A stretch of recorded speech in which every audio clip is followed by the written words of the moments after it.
Look, I've gotta tell you something. I'm bisexual. You can sing alto and soprano. That's bisexual. I'm bisexual. You're 200 years old? That's bicentennial. I'm bisexual. But you don't even wear glasses. That's bifocal. I'm bisexual. You only get paid every other week? That's bi-weekly. I'm bisexual. So you only write ones and zeros? That's binary. I'm bisexual.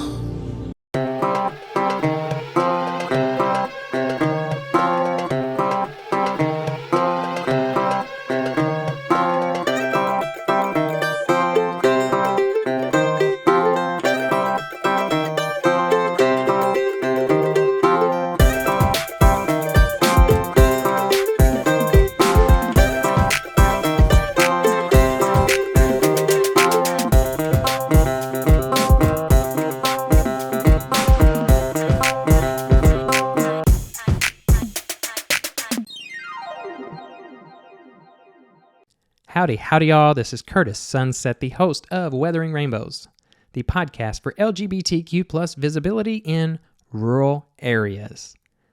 Today's episode is entitled Finding Shelter. It is about a very serious subject. It is about the fact that some states and countries out there still criminalize consensual same-sex activity. Y'all, this year, at the beginning of this year, 70 UN member states still criminalize consensual same-sex activity. 50% of those have enforced those laws in some way over the past 5 years. Additionally, there are 6 countries, including Saudi Arabia, Iran, and Yemen, to name a few, that still prescribe the death penalty for being caught doing same-sex activity.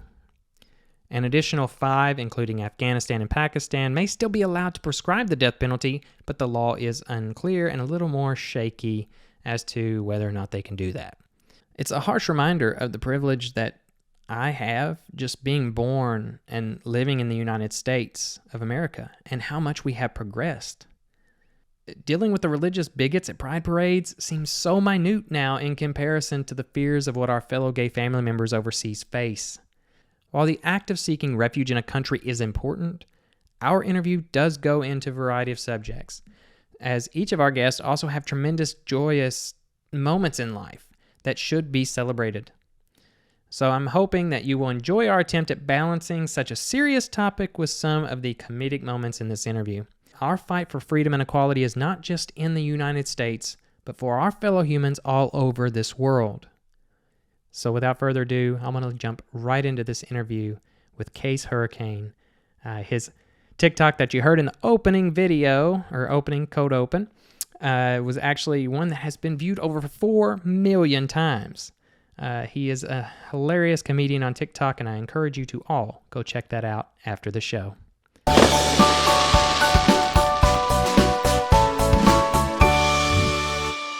Today we've got a very special guest. As you know, it is close to the 4th of July, so we're celebrating a little bit of Independence Day right now. And so we figured, why not bring somebody in who came to America as a refugee?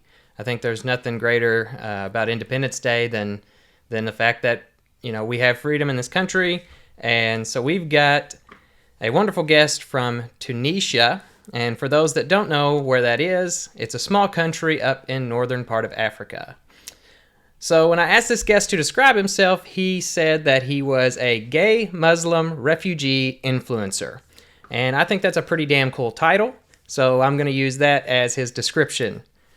He's known for his singing and for his TikTok fame, where he produces a lot of comedic segments in relation to being an openly gay male and coming from Tunisia. So Kaïs, we are delighted to have you on the show today. I want to give you a chance to introduce yourself to the world.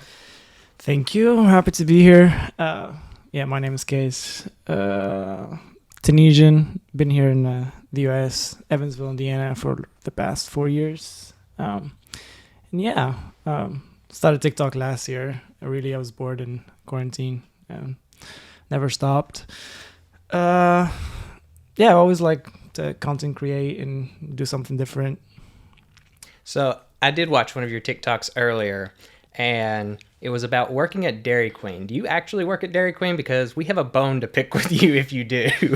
No, I never worked there. It's like I had to make that joke. It was well, we have a disgruntlement because Dairy Queen did not have ice cream the other night. So anyway, that doesn't make sense. So right, it's Dairy Queen.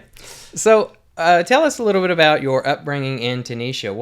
What is the culture like there, and how was it if you knew that you were gay during that time period? Well, I really love back home, and I wish I was able to stay and live down there. It's beautiful. It's beautiful culture. We're Arab, but like also we're originally used to be Amazigh, or like Berber. Some people call them.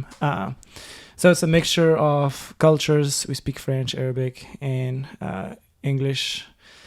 But being gay is illegal by law, and it's you can't really live down there if you're gay. You got three options. Either you're gonna pretend to be straight and eventually get a wife and live a miserable life, and her too probably.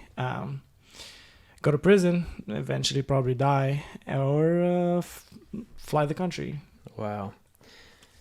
That is intense. So that's one of the reasons why we really wanted to hear your story specifically. What was your reason for coming to America? Well, I actually came here on a scholarship first, and I came out here to my friends. It felt amazing to actually be able to come out and not, try to imprison me or something. Right.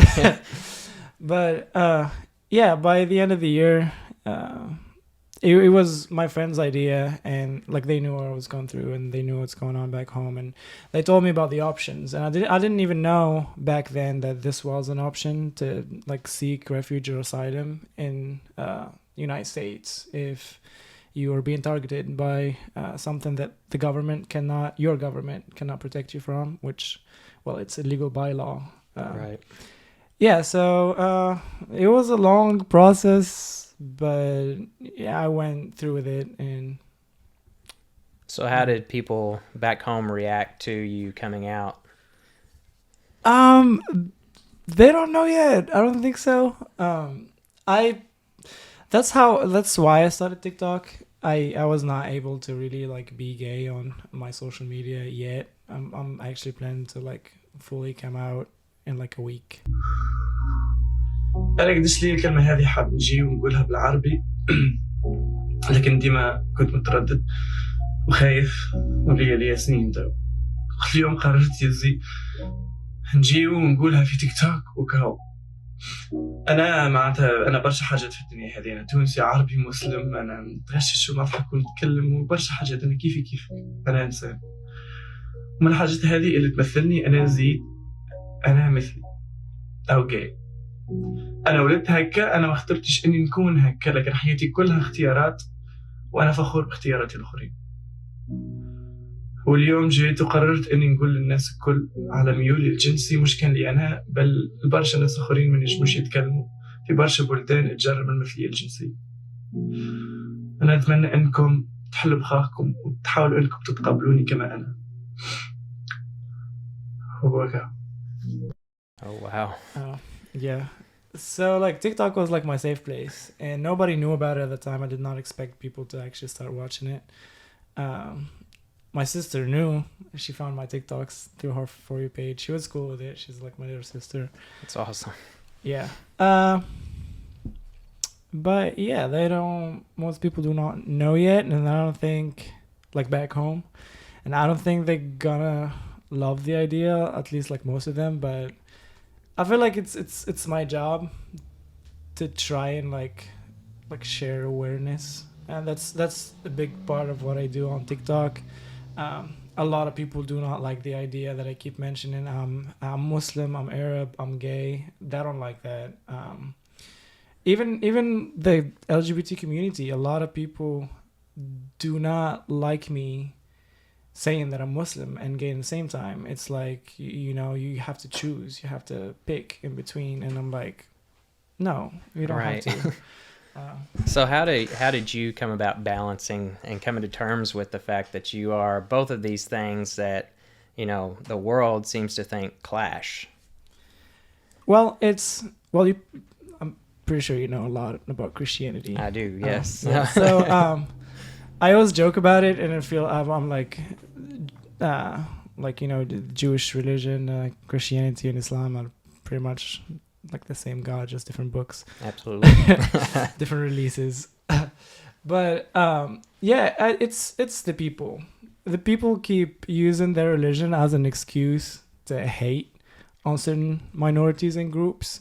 And if you really just look at the religion, like read the holy book and see what the prophet, or for you like the Bible, Jesus, everything, like it's all always talks about love and accepting Right. others, and we all are sinners and all of that. Like nobody is like perfect, and especially these people keep talking about, oh, you can't be gay and be that, you can't be gay and Christian, you can't be gay and Muslim, you can't be doing that. Like they're not perfect. They're doing Absolutely not. Yeah. they're doing all kind of things that, you know, their religion tells them not to, and it's, I feel like it is okay, because we're not perfect. You just try to do as much good as you can in this life. Right. That's very admirable. What age did you know you were gay? That's funny. That's a funny one, because whenever I was back home, I was going through puberty. I did not know what's going on. Even like where I lived, it was like a small village, like right in the back of Tunisia, right by the desert. So we don't talk about homosexuality. It's not a thing at all. Even like TV, like they're very restricted.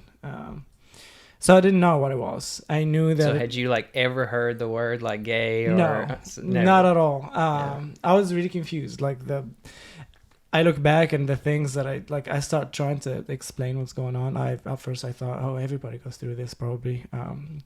When we go through puberty, you start liking guys, and then you grow up and you like girls. I don't know. I had like some crazy thoughts, but yeah, I knew for sure I liked men. My mom considers herself a little bit, you know, open-minded, so she would ask me if are you dreaming about girls, you know, and I'm like, I don't know what she's talking about. So yeah, but eventually I realized what that was. So knowing that at that age, and obviously you had no plans to come to America at that point, how did you start to deal with the fact that, you know, you've been told your whole life you'd go to prison for stuff like that? Like, what was the psychological effect on you going through those years? It was not easy. It was a lot of trauma. I made a lot of TikToks about like the long-term effects of the things that I went through. And I was very unlucky, because I started realizing I was gay through internet, like search. And I didn't know much about the internet at the time. So we had like one computer in the house, and it was my brother's room. So he realized what I was looking at through internet history. And then my mom suspected, he suspected it. It was not nice. Right. But so yeah, it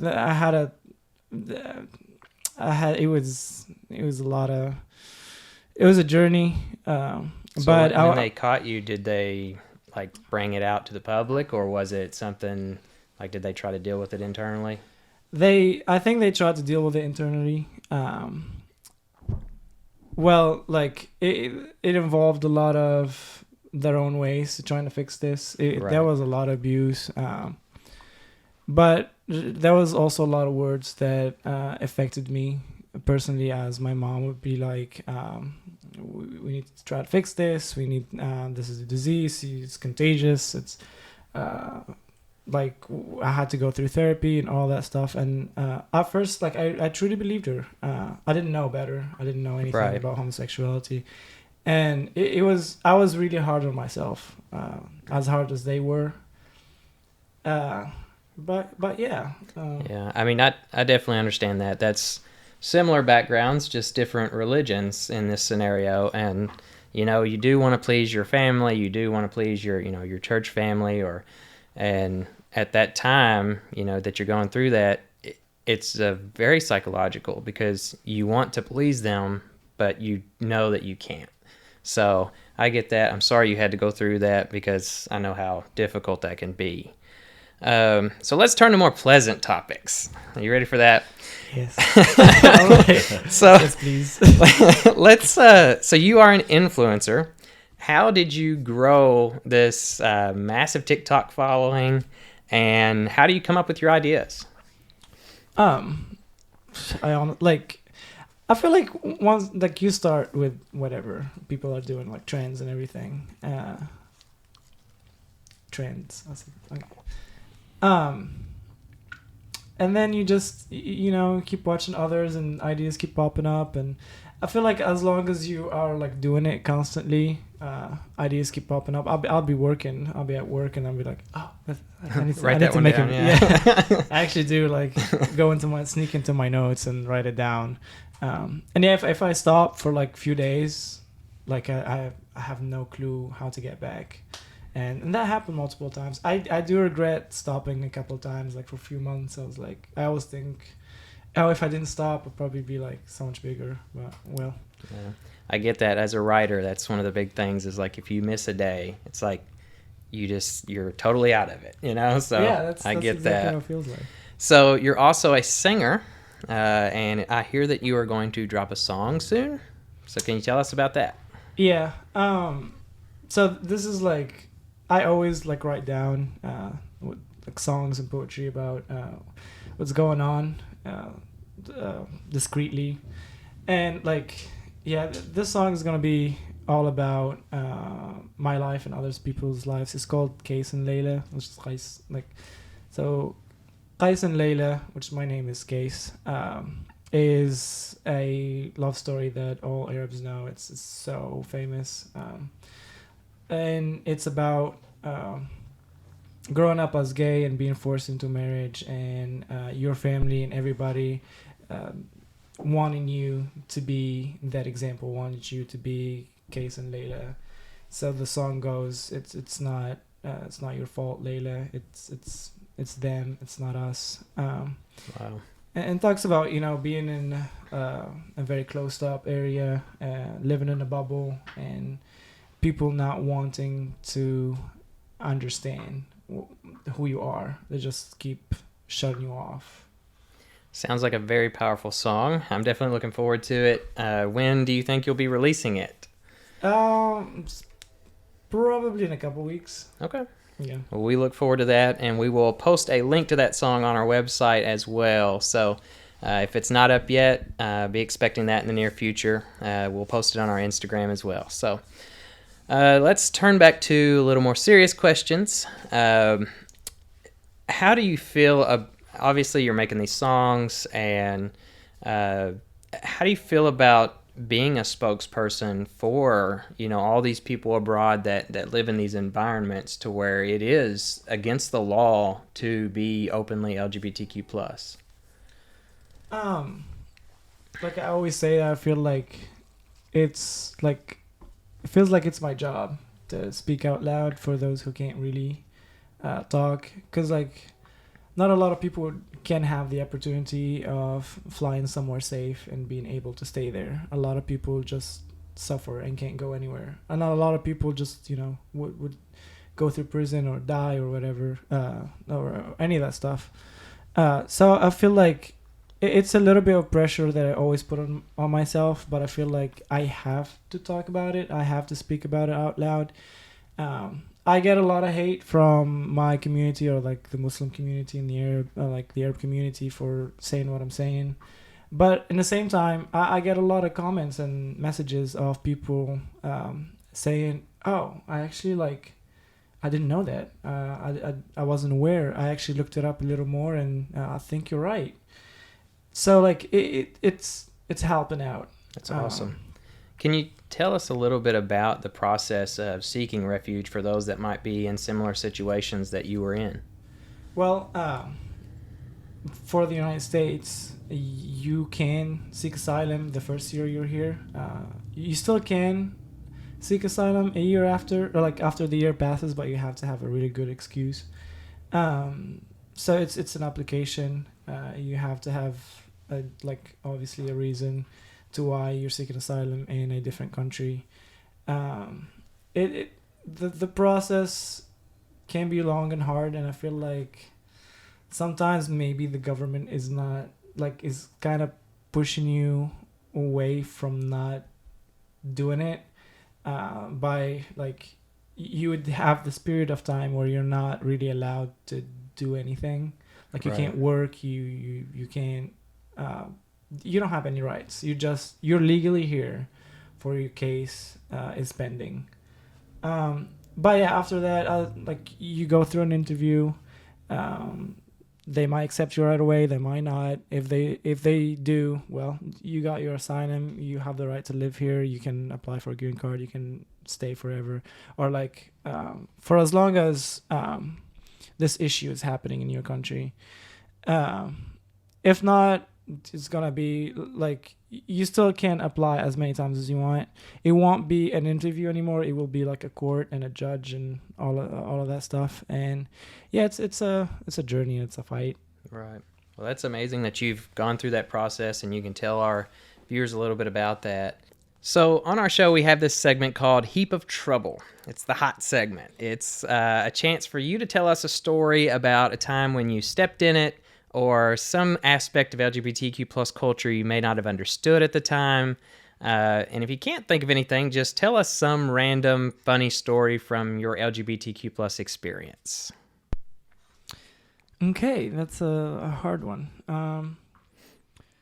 Well, what I think is really funny that despite all my videos being so gay on TikTok, the one video that went absolutely viral with like 4 million people seeing it is me trying to make a joke and saying that I'm bisexual in the video, even though I'm not.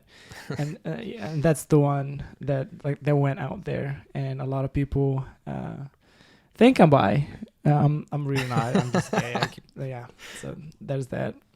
So did you, just going off of that, like whenever you first slowly kind of came out, did you use the term bisexual a lot? No. So it's like a lot of people do not know that I started this trend, but it's like me talking to another person. It's like, I'm bi, and you're like, what do you mean? You get paid twice a week? Okay. So, yeah, bi-weekly. So it was me saying I'm bi multiple times, and everybody thought I was bisexual. I got a lot of new followers out of that video, and everyone's thinking that I'm bi, and I'm not, and I have to fix that now. To fix that mess. That's hilarious. So we'll put a link to that as well. If you haven't checked out Kaïs' TikTok, definitely go do so, because like I said, I watched several before this interview, and I was laughing in my office for a good 30 minutes. So tell me some of your LGBTQ plus influencers out there. There's a lot. If you had to pick like one of your favorites, who would you?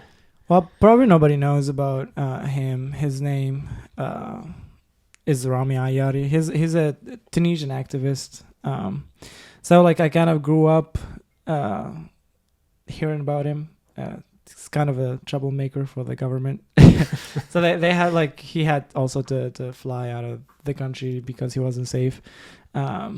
I got in contact with him. He's super nice. He actually helped me out with a letter too. Like he wrote down what's going on down there whenever I was applying for asylum. But he's a hardcore activist, and I wish I can do what he does. He's always fighting for our community, and I feel like he'll forever do so. So he's kind of my idol, and I want to I always like what he does.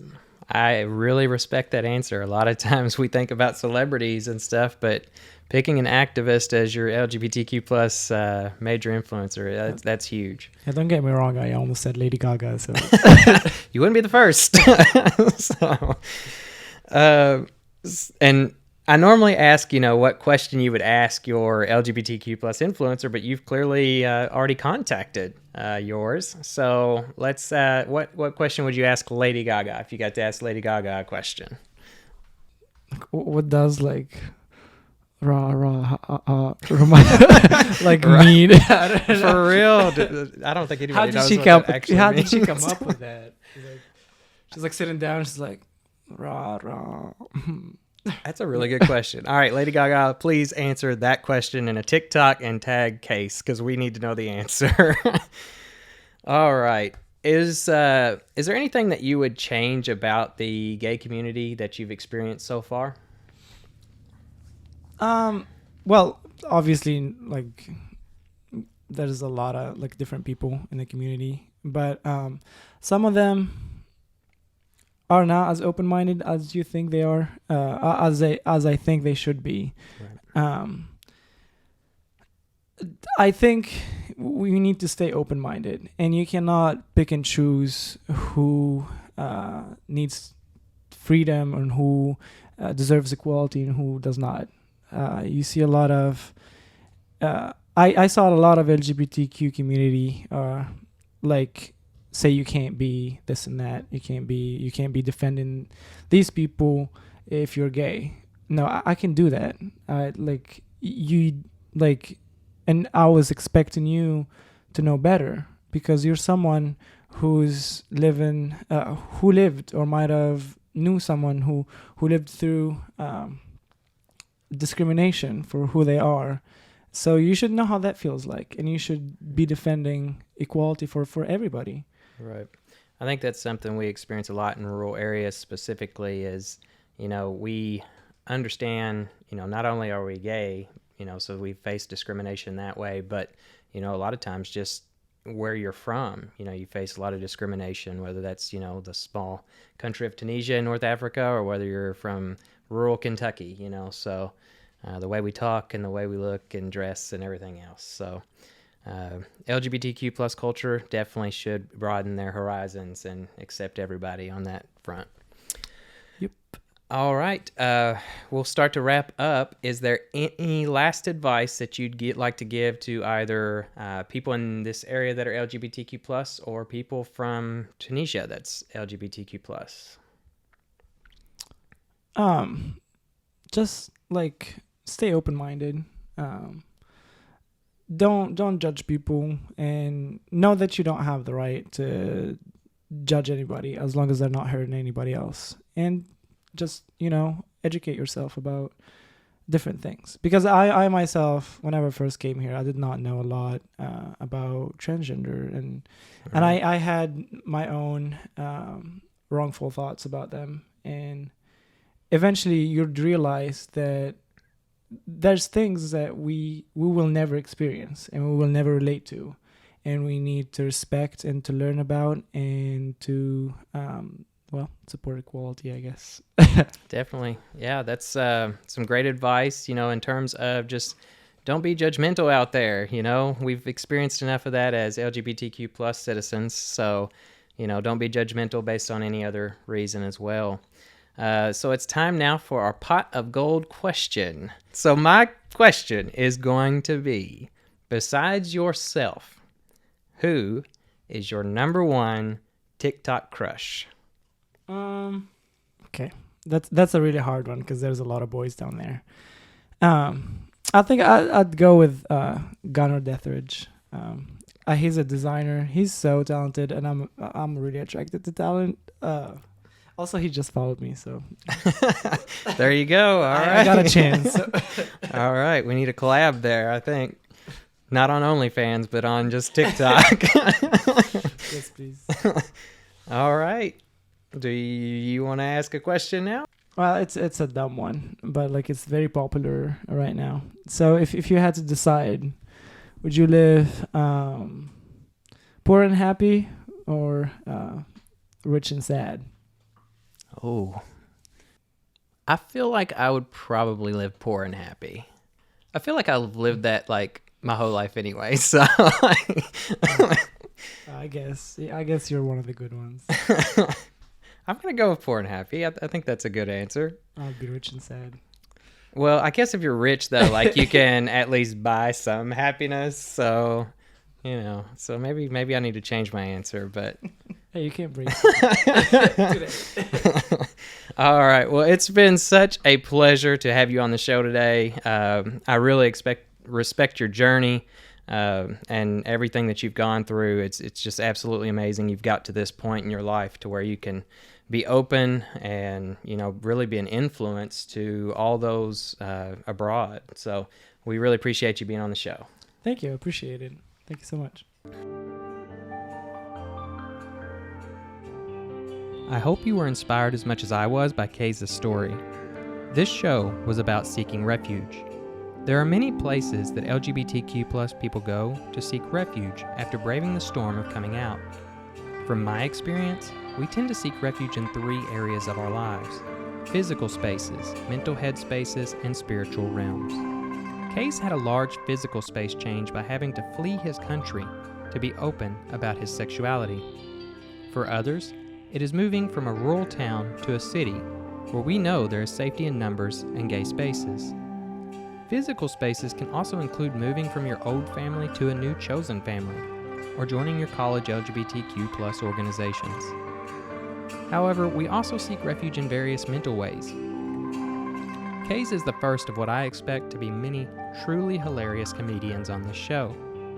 While there are many unhealthy ways to cope with the mental trauma LGBTQ+ people often face, I encourage all of us to seek the positive ways, like comedy, art, and journaling, to transform the pain we face rather than transmit it to others by coping in negative ways.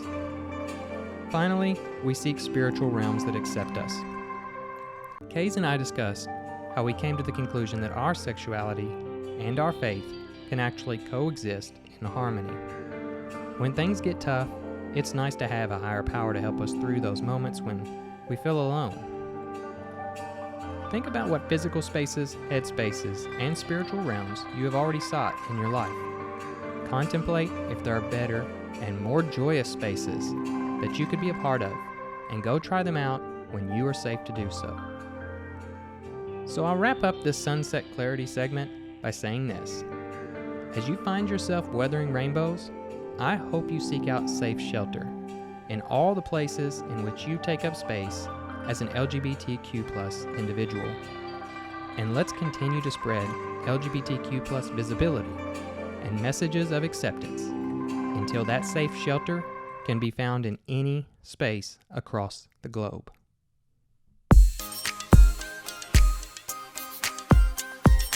Well, folks, that's all the time we have for today. Don't forget to come on back now. I know we all love a little vibration, so if you are not already, go ahead and subscribe to this podcast. And we will surprise you on occasion with a new release vibration in your pocket. But in the meantime, if you find yourself alone or crossing new horizons along the rainbow trail, and you need a friend or even a laugh to get you through those dark and stormy nights, holler on out to us at weatheringrainbows.com, where you can find shelter in the blogs, videos, and other episodes that will hopefully keep you out of a whole heap of trouble. So until next time, y'all, giddy up, be true to yourself, and make the best of life. And wherever the wild tracks may lead you, may the rainbow always touch your shoulder.